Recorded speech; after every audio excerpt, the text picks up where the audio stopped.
마태복음 4장 5절로부터 7절 말씀 한 목소리로 읽겠습니다. 이에 마귀가 예수를 거룩한 성으로 데려다가 성경 꼭대기에 세우고 가로되 내가 만든 하나님이라는 뛰어내리라 기록하였으되 저가 너를 위하여 그 사제들을 명하시니 저희가 손으로 너를 만들어 다리 돌에 부딪히지 않게 하리로다 했느니라. 예수께서 이르시되 또 기록되었으되 주 너희 하나님을 시험치 말라 하였느니라 하시되. 아멘. 지난 화요일에 국가적으로 남노에 22차 노예가 있었습니다. 이 노예 폐무 처리하는 도중에 세 분이 목사 안수로 하는, 요즘 이 시대에도 목사 안수를 받으려고 하는 것 자체가 참 놀랍습니다만, 어쨌든 하나님 은혜 가운데 세 분이 목사 안수를 받게 되었습니다. 목사 안수를 하고 난 다음 이제 목사 가운을 착복하고, 그리고 세 분 중에 한 분이 대표로 해서 축도를 하지 않습니까? 물론 선배 목사님들도 있고 가족과 친척들, 친구들, 성도들 안에서 하는 것이니까 좀 집에서 연습해가지고 오셨을 것입니다. 근데 아무래도 처음 하다 보면 그 짤막한 축도이기는 하지만 사실 많은 게 긴장하니까 실수를 하기 쉽습니다. 이분도 너무 긴장한 나머지 처음 이렇게 축도를 시작하는데 아마 평소에 목소리가 흐르는지 어떤지 모르겠지만은 너무 높은 목소리, 이제는 우리 주 예수, 그래서 속으로 제가 조금 웃음이 나오고, 그리고 예전에 저도 실수를 하는 그런 기억이 있었거든요. 이웃 교회에서 장례식이 있어서 목사님들도 오시고 성도들도 계시는데 보통 이제는 우리 주 예수 그리스도의 은혜와 예수 그리스도의 은혜를 먼저 이렇게 두고 그 다음에 하나님의 사랑 이렇게 오는데, 제가 그냥 순간적으로 착각을 이렇게 해서 우리 주 예수 그리스도의 사랑과, 그리고 나중에 하나님의 사랑 이렇게 해야 되는데 이미 앞에서 사랑을 했기 때문에 참 무엇을 갖다 붙여야 될지 순간적으로 당황한 그런 적이 있습니다. 어느 목사님이 이스라엘 성지순례를 다녀왔습니다. 근데 성지순례를 다녀오면서 너무너무 이 목사님이 자랑거리가 된 거예요. 그래서 목사님 모임에서도 자랑하시고, 또 성도들 앞에서도 그 말씀, 성지에서도 어떻다는 것을 말씀하시고, 또 설교 시간에도 내가 성지순례 때 어떤 일이 있었던 것도 자랑을 하시고, 하도 자랑을 많이 하니까 목사님들 듣기가 싫어가지고 목사님들 모임 때 그 목사님께 순서를 안 맡길 수는 없고, 그래서 축도하는 시간을 맡겼습니다. 축도는 어떻게 성지순례 갔다 오면 자랑할 수는 없잖아요. 그래서 목사님이 축도를 하는데, 이제는 내가 성지순례 할 때 나와 함께 하신 예수 그리스도의 은혜와 그렇게 자랑을 하더라는 거죠. 목사가 안수를 받고 목사 가운을 찾고 가면서 완전한 목사가 되는 것이 아니고, 어떻게 보면 안수받으면서 목사의 그 완성점을 향해서 향해 나간 하나의 출발점이 이루어지는 거죠. 말 그대로 그 목회 생활이 그로 하여금 진정한 목회자가 되도록 다듬어지고 만들어주는 그런 과정이고 기회라는 것을 깨닫게 됩니다. 우리 삶도 마찬가지라고 생각합니다. 태어나서 성장하고 장성한 자로 큰 인생을 살아가야 하는데, 가장 중요한 것은 우리에게 주어진 이 인생을 어떻게 살아내느냐, 어떻게 살 것이냐 하는 것이 우리에게 주어진 중요한 숙제이고 또 풀어야 될 문제이기도 합니다. 이 시간에는 우리가 함께 동영상 하나를 보려고 하는데요. 이것은 할리우드 영화와는 전혀 성격이 다른 다큐멘터리 영화 한 부분인데, 작년 연말 우리 한국 사람들, 많은 사람들의 눈물샘을 자극했던, 한국 울게 만들었던 그런 영화입니다. 조그만 강이 흐르는 강원도 평생에 아담한 그 마을에 인꼬북으로 소문이 들려하는 노부부가 있습니다. 98세 로맨티스트인 조병만 할아버지, 89세 소녀 감성 강비열 할머니. 이 할아버지 나이 23살, 할머니 나이 14살에 9살 차이니까 아마 그렇게 계산이 되는 것 같아요. 그래서 76년을 함께 결혼생활 테러를 했습니다. 이들은 어디 가든지 고운 빛깔, 자녀들이 해준 고운 빛깔의 커플 한복을 입고 두 손 꼭 잡고 다니는 노부부고, 봄에는 꽃을 꺾어서 서로의 머리를 꽂아주고, 여름에는 개울가에서 물장구를 치고, 가을에 낙엽을 들면서 장난을 치고, 겨울에는 어린아이들처럼 눈싸움하는 정말 매일 신혼 같은 그런 백발의 노부부입니다. 이제 자녀들은 장세에서 다 도시로 떠나버리고 서로 의지하며 살던 어느 날, 할아버지가 귀여워하던 강아지, 그 이름이 꼬마인데 꼬마가 갑자기 세상을 떠났습니다. 꼬마를 물고 함께 집으로 돌아온 이후부터 할아버지의 기력이 점점 약해졌죠. 예전에는 동화 속의 나무꽃처럼 튼튼하던 그 할아버지 남편도 어느덧 기력이 약해져서 이제는 밤새 기침에 시달리는 날이 점점 많아집니다. 할머니는 집 앞에 흐르는 강가에 앉아서 말없이 흘러가는 강물을 쳐다보는 일이 더 잦아집니다. 남편과 수시로 건너가는 저 강이 남편이 자신을 홀로 두고 먼저 건너게 된 강이 될 거라는 그런 생각에 이르게 됩니다. 이 영화의 제목이 니마 그 강을 건너지 마. 이 영화는 어떤 연출된 것이 아니고 감독이 1년 2개월인가요? 그 가정에서 함께 살면서 평소에 그렇게 사는 모습을 그대로 이제 영상에 담아서 영화를 만들었는데, 이 영화를 보는 우리 모두에게 많은 것들을 추억하게 옛일을 상기시켜주고 있고, 또 현재 오늘 사는 우리의 삶을 한번 반추해보게 하고, 우리가 정말 잘 살고 있는 것인가, 다시 한번 우리 삶을 돌이켜보게 하고, 그리고 우리 남은 생을 어떻게 사는 것이 정말 지혜롭고 복된 것인가 하는 것을 생각해보게 하는 참 좋은 영화라고 생각이 들어집니다. 한번 기회가 되는 우리 교회에서 상향을 좀 했으면 좋을 것 같습니다. 그래서 오늘 설교 제목은 사람 어떻게 사는가. 벌써 연체를 체크했지만 오늘 주제는 나와 상관이 없는 그런 사변적이고 관념적인 그런 말씀을 전하려고 하는 것은 아닙니다. 어떻게 보면 좀 제 설교 내용이 좀 양이 많아서 골치가 아프시겠지만 그 내용이 바로 우리 삶에 대한 스토리, 그리고 진지하게 우리 인생에 대해서 한번 숙고해보는 그런 시간이 되었으면 참 좋겠다, 이렇게 생각하면서 말씀을 준비했습니다. 오늘은 지난주에 예수님께서 가신 첫 번째 시험, 그것은 바로 사람은 무엇으로 사는가. 그것은 바로 우리 생명의 근원이신 오직 살아계시며 모든 것을 그 뜻대로 역사하신 하나님으로 말미암아서 한다는 것을 우리가 지난 시간에 배웠습니다. 하나님은 우리 생명의 근원이 되시고 복의 원천이 되었습니다. 그래서 그분을 신뢰하고 그분만을 의지하고 그분만을 섬기는 것이 믿음의 본질이고, 또 삶의 목적과 방향을 그분께 향하고 그분의 선하신 뜻을 이루기 위해서 그분을 힘입어 사는 그 살아가는 내용이 바로 우리 믿음 생활입니다. 근데 마귀는 이러한 믿음, 하나님을 향한 우리의 신뢰와 충성됨을 항상 무너뜨리려고 하는 그 목적을 두고 활동을 합니다. 이것이 바로 마귀가 역사하는, 그 사명감을 가지고 역사하는 그런 내용입니다. 예수님이 마귀에게 받으신 두 번째 받으신 시험, 이 시험은 바로 이 믿음을 무너뜨리려고 하는 데 있는 것이죠. 마귀가 예수님을 이끌고 거룩한 성 예루살렘에 데리고 올라와서 성경 꼭대기에 세우고 예수께 말씀합니다. 가로되 내가 만일 하나님의 아들이거든 뛰어내리라. 기록하였으되 저가 너를 위하여 그 사자들을 명하시니 저희가 서로 너를 받들어 발이 돌에 부딪히지 않게 하리로다 했느니라. 너는 하나님의 아들이 아니냐? 그러니 여기서 한번 뛰어내려보라. 성경에 기록하기를 하나님께서 신이 약속하기를 그가 너를 위하여 그 천사들을 명하고 손으로 너를 받쳐서 내 발이 돌에 부딪히지 않도록 그렇게 하실 때, 그렇게 약속하셨으니까 너를 분명히 보호하여 다치지 않게 하실 것이다. 여러분, 마귀가 이 말씀을 시편 91편에 있는 말씀을 이용한 것이죠.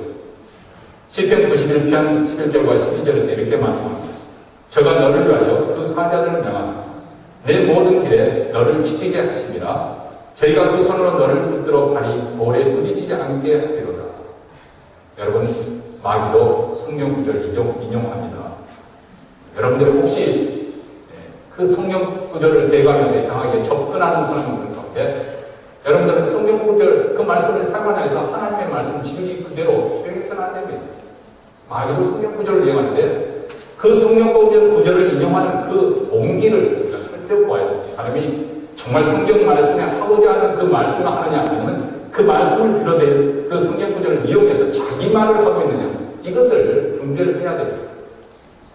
첫 번째 유혹에 대해서 예수님께서 하나님의 말씀으로 단호하게 물리치니까 마귀도 성경 구절을 인용해서 예수님을 이렇게 유혹을 하는 거죠. 인용하기는 하지만은 하나님께서 그 말씀을 하신 그 의도와는 전혀 상관없이 자기의 숨은 동기를 위해서 그 말씀을 이용을 하는 것입니다.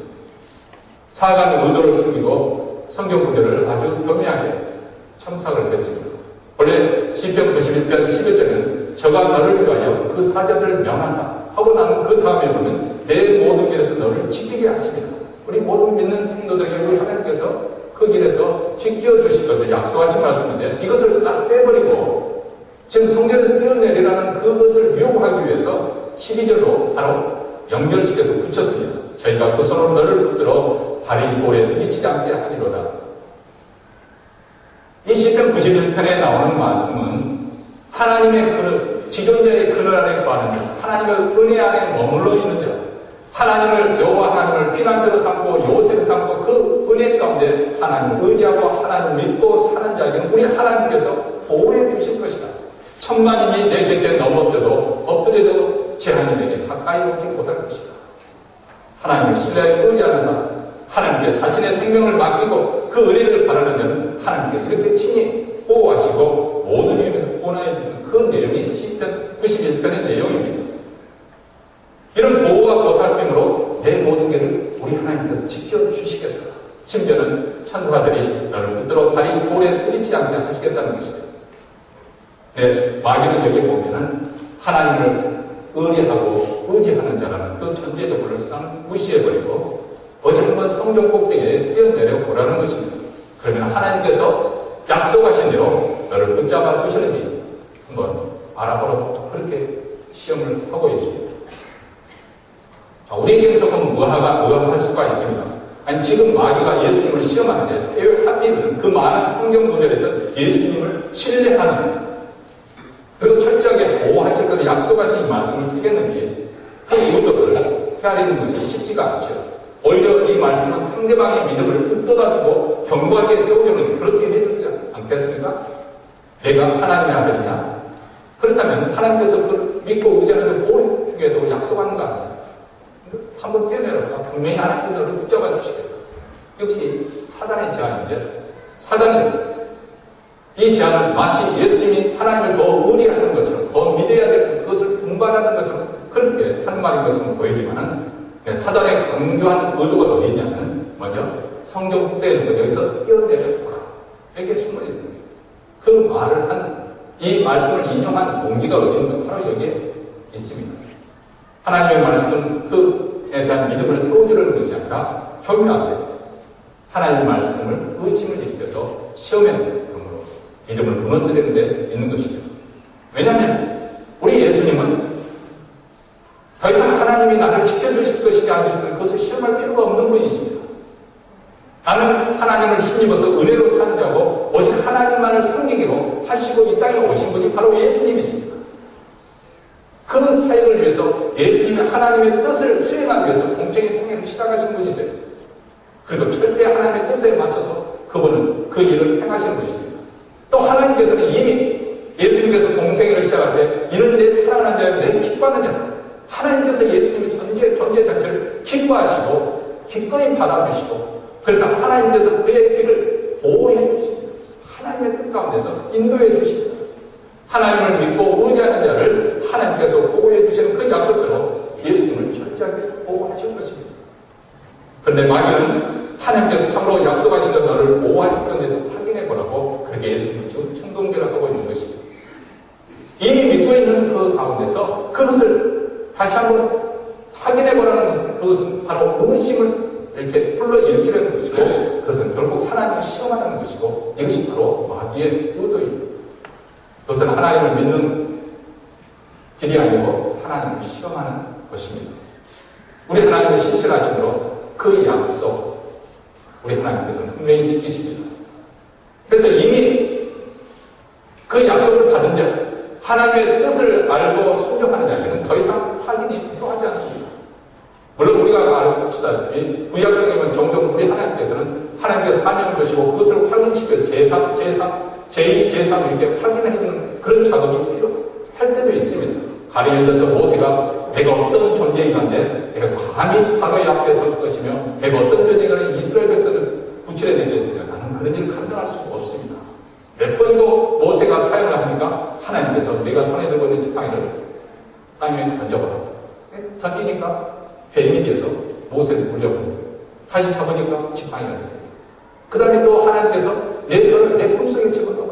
집어넣고 빼보니까 어느새 손이 문둥병이 들어있어요. 문둥병이 들어있어요. 다시 집어넣어 빼니까 다시 손이 여상이 돼요. 이렇게 때로는 하나님께서 우리의 약한 믿음을 쫓아버리기 위해서 하나님의 사명을 이해하는데 부족한 그것을 채워주시기 위해서 미리 그런 은혜를 체험하게 하시는 그런 경우가 있습니다. 그것은 바로 우리의 연약함 때문에 그런 것이죠.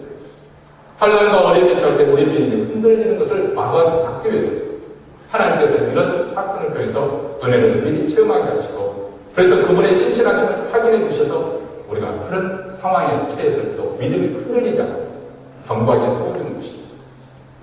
그렇지만 의식지 않은 그런 확고한 믿음의 길을 가고자 할 때는 우리에게 더 이상 확인이 필요하지 않습니다. 그것은 바로 하나님을 시험하는 것이기 때문에 그렇습니다. 그가 믿은 대로 어려운 때를 만나면 하나님께서 이미 약속하셨기 때문에 그를 보호하실 것입니다. 지금 마귀가 하나님의 약속을 들먹이면서 하나님의 신실하심을 확인해 보라는 것은 교묘하게 의심을 불러일으켜서 하나님을 다시 한번 테스트해보는 그런 것이 바로 마귀가 노리는 것이고, 그래서 마귀는 바로 예수님 그 믿음에 의심과 불신을 불러일으키게 흔들리게 하는 것이죠. 여러분, 이것은 마귀가 항상 해오던 일입니다. 새삼스러운 것이 없는 거죠. 하나님을 신뢰하는 우리의 믿음을 흔들어서 의심과 불신하고 무너뜨리라는 것이 마귀가 태초 아담과 이브를 이웃했을 지금까지 계속 해왔던 일입니다. 전 사람 이브를 이용할 때도 온갖 거짓말로 또 온갖 달콤한 유혹으로서 하나님께 믿음과 신뢰를 흔들어 놓지 않습니까? 하나님께서 참으로 동산 실과를 먹지 말라 하시더냐? 그렇게 하나님의 사랑에 대해서 의심하게 불러넣는 거예요. 그것을 모두 준 거다 아니야. 오히려 그것을 먹는 애는 내 눈이 밝아져서 너희도 하나님같이 될까봐 하나님께서 그것을 못 먹게 하는 거예요. 여러분, 이것이 바로 마귀가 항상 하나님의 사랑에 대해 의심을 불어넣고 하나님 말씀에 순종하는 것을 불신하게 만드는 것이 마귀의 하는 일이에요. 오늘날도 마귀는 이런 유혹을 믿는 자에게 던집니다. 아니, 사람이 어떻게 죄를 전혀 지지 않고 산대? 물론 전혀 지지 않을 수는 없는 거죠. 근데 그 세상 사람들은 그런 말을 종종을 합니다. 아니, 예수를 믿더라도 적당히 믿어야 되지.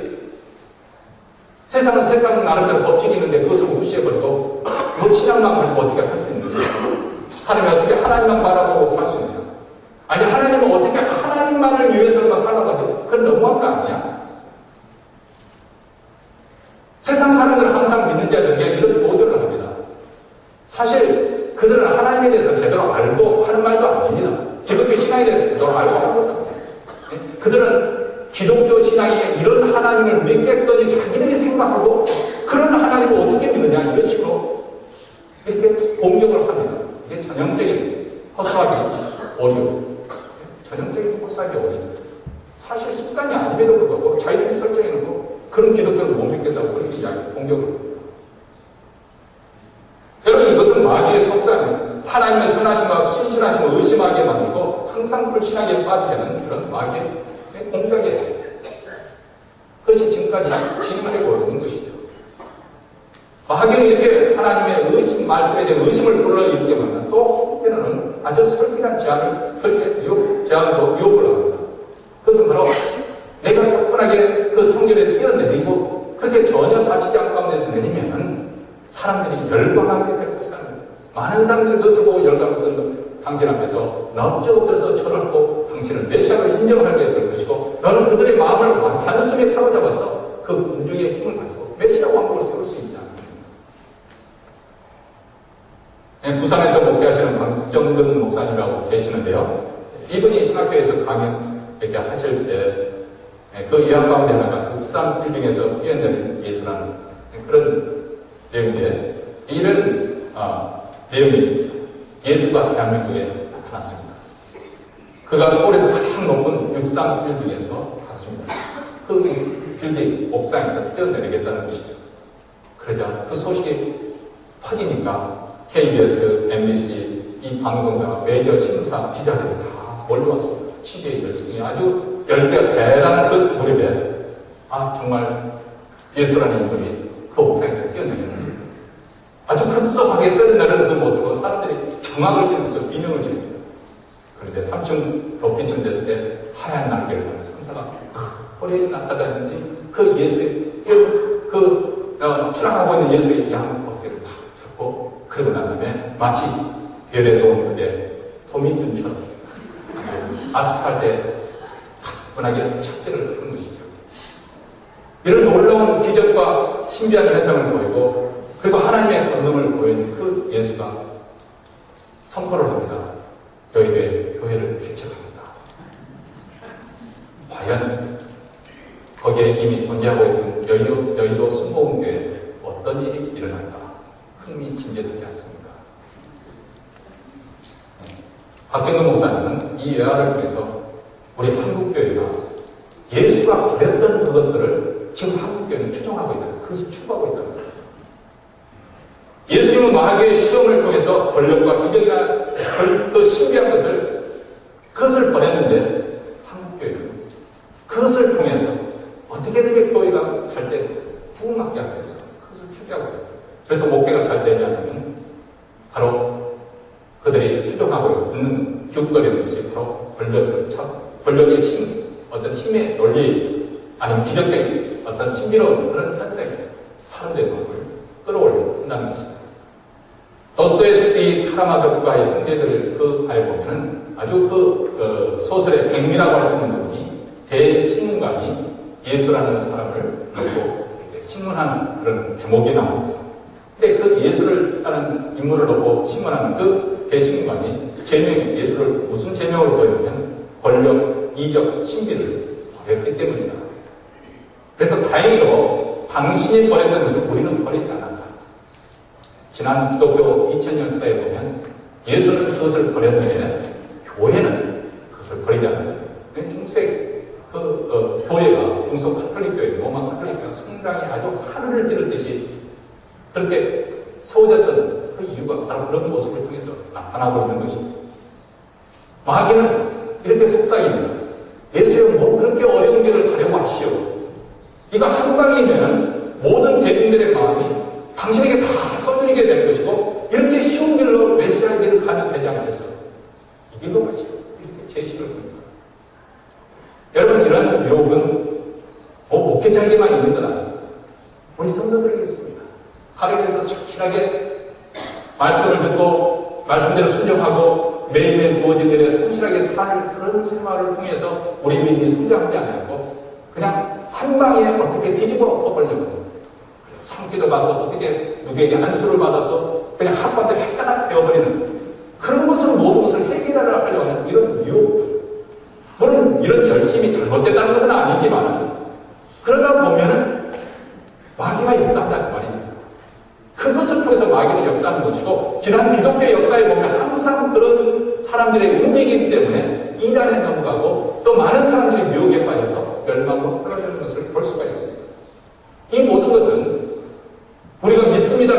자기 하나님의 뜻과는 상관없이 자기가 원하는 그 야심을 하나님의 이름을 붙여서 이루려고 하는 이런 모든 것들은 하나님을 시험하는 일이다 그 말이죠. 하나님을 믿는 게 신앙의 일이 아니고 하나님을 시험하는 일이다. 예수님께서는 이런 마귀의 시험에 대해서 하나님 말씀으로 다시 한번 인용하면서 반박하셨습니다. 오늘 말씀 7절 말씀입니다. 예수께서 이르시되 또 기록되었을 때 주 너의 하나님을 시험지 말라 하였느니라 하시네. 예수님께서 인용하신 이 말씀은 신명기에서 나오는 말씀입니다. 신명기 6장 16절입니다. 너희가 마사에서 시험하던 것 같이 너희 하나님 여호와를 시험하지 말고 이렇게 말씀했습니다. 모세가 이제 요단강을 건너서 가나안 땅에 들어가는 이스라엘 백성들만 해서 아마 장장 3시간 정도 설교를 하지 않았을까 싶은데, 이 3시간에 걸쳐서 했던 설교, 그것이 바로 신명기서입니다. 근데 이 신명기서에 나오는 모세가 이 말씀을 하는 배경이 있습니다. 그것은 바로 출애굽기 17장에 나타나 있는 것입니다. 출애굽기 17장은 길기 때문에 우리가 다 읽지는 않겠지만 대충 이런 내용입니다. 이스라엘 백성들이 출애굽한 다음에 광야 혹독한 환경에 노출됐습니다. 가다가 풍량한 벌 빠진 거죠. 이전에 차라리 노예로 살던 그 애굽이 더 아쉽게 느껴질 만한 그런 열악한 환경을 지속하고 있습니다. 물론 앞에는 적과 꿀이 흐르는 가나안 땅, 그 복된 땅에 들어가는 그런 기대감이 있어서 그래서 출애굽을 했는데 막상 현실에서 거쳐가야 될 그 길은 만만치가 않은 거예요.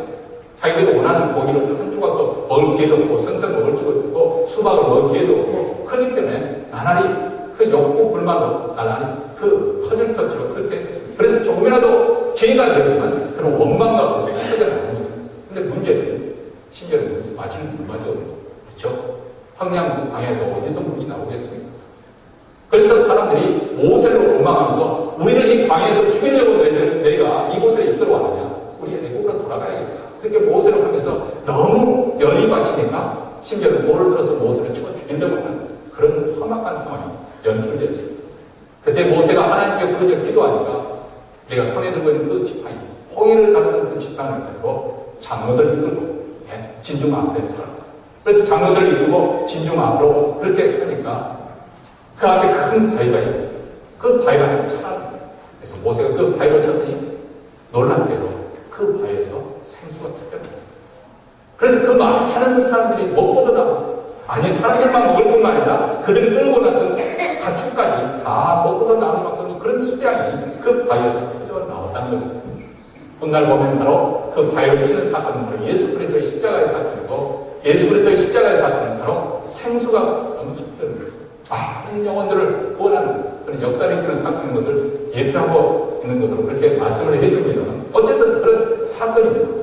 그런데 이런 이스라엘 백성들의 원망과 불평, 그들이 하나님을 시험했다는 그 내용이 무엇인가? 그것이 바로 출애굽기 17장 7절에 나와 있습니다. 그가 그곳 이름을, 모세가 그곳 이름을 마사라 또는 무리바라 불렀으니 이는 이스라엘 백성이 다투었으며 또는 그들이 여호와를 시험하여 이르기를 여호와께서 우리 중에 계신가 아닌가 하였습니다. 이스라엘 백성들이 여호와 하나님을 시험했다는 것입니다. 물론 그런 열악한 환경에서 누구에게나 불평이 나올 수밖에 없는데, 문제의 핵심은 이스라엘 백성들이 받은 은혜가 있었다는 겁니다. 그것이 전제가 되어진 다음에 그들이 왜 불평을 했는지 우리가 한번 면밀하게 생각해 보면 좋겠습니다. 왜 그들이 하나님을 시험했는가? 어떻게 시험했는가? 여기 보니까 하나님이 우리가 함께 계신가 안 계신가? 이런 열악한 환경에서 우리를 구원하실 수 있을까 없을까? 하면서 하나님을 시험했다는 거죠. 왜 이것이 하나님을 시험하는 것이 되었을까요?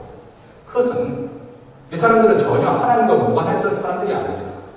이미 조상 때부터 하나님을 믿어왔던 사람들이고, 그들 눈앞에서 10가지 재앙을 통해서 애굽이 어떻게 폭삭망했는가 그것을 목격했던 사람들이에요. 그 강팍한 바로가 어쩔 수 없이 손을 들고 가게, 애들 가라, 그렇게 했던 그런 사건을 그들의 스스로 경험을 했던 것이고요. 그리고 홍해가 갈라지는, 길이 없는 그곳에 홍해가 갈라져서 그런 마른 땅같이 그들 스스로가 그 길을 걸어갔던 거죠. 그뿐만 아닙니다. 하나님이 낮에는 구름구덩이 되어져서 시원한 그늘을 만들어주시고 밤에는 불구덩이로 그들의 길을 인도를, 매일매일 하나님의 임재를 경험하고 있는 그런 상황입니다. 더군다나 그들은 먹을 것이 없는 그 광야에서 이미 만나를 매일매일 하나님께서 공급해 주신 그 만나를 보고 있습니다. 한마디로 말해서 하나님의 역사, 하나님의 살아계신 것을 도저히 부정할 수 없는 그런 증거들이 가득한 그런 상황 속에서 그들은 원망하고 불평했는 거예요. 이게 하나님을 시험한 것이라는 것입니다.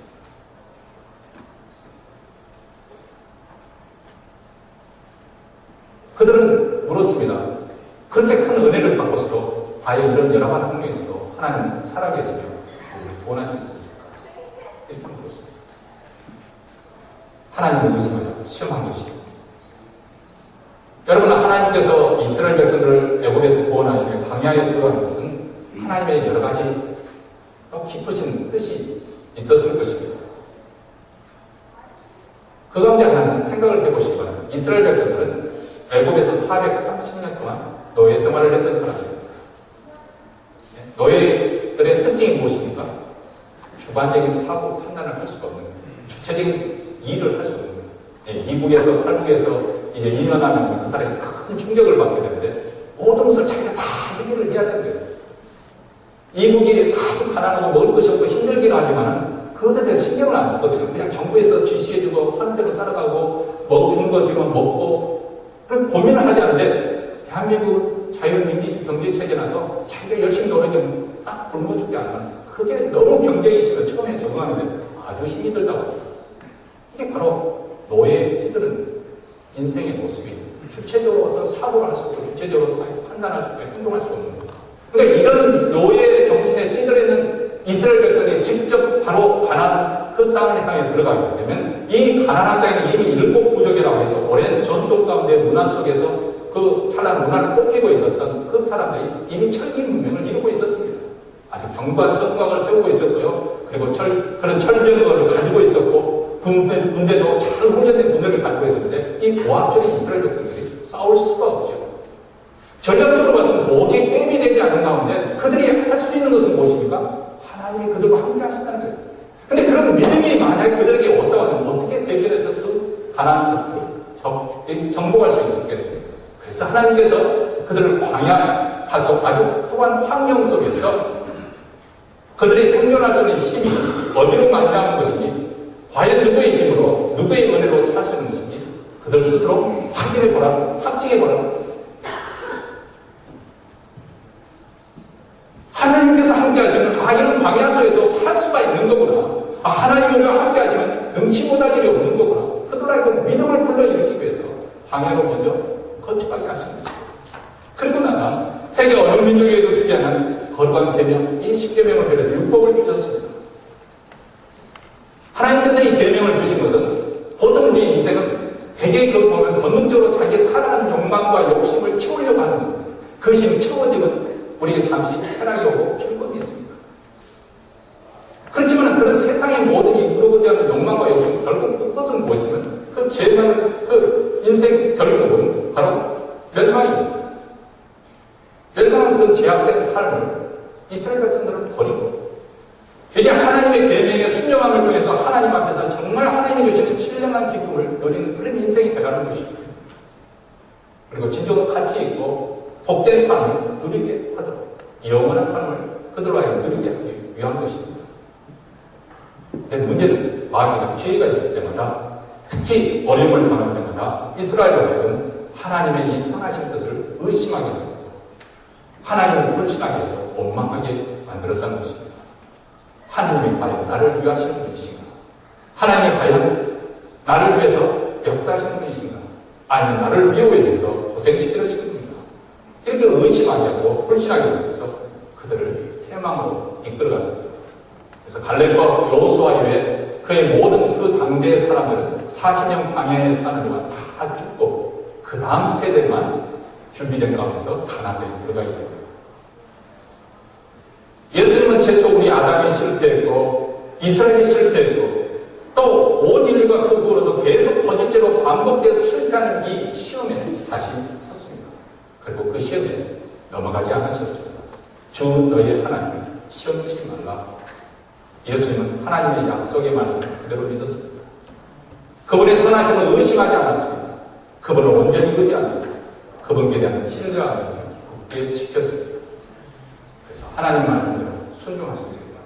순종하시되 죽기까지 죽는 그 자리까지 우리 주님 걱정하십니다. 이 시험은 단지 단회적인 사건을 이야기하는 것이 아니라 예수님의 그 후의 사역의 성격을 이야기해 주시는 것이고 예수님께서 어떤 십자가를 고난을 통해서 우리 하나님께 영광 돌릴 것인지 그것을 그대로 보여주는 사건입니다. 그렇다고 해서 예수님께서 전혀 생각, 외도 없이 그냥 로봇처럼 저절로 하나님의 뜻에 지시에 따라서 살았다고 생각해서는 아니 됩니다. 우리가 똑같은 그런 생각도 가지고 계시고 또 우리가 똑같은 감정도 느낄 수 있으시고 그런 욕망도 가지시고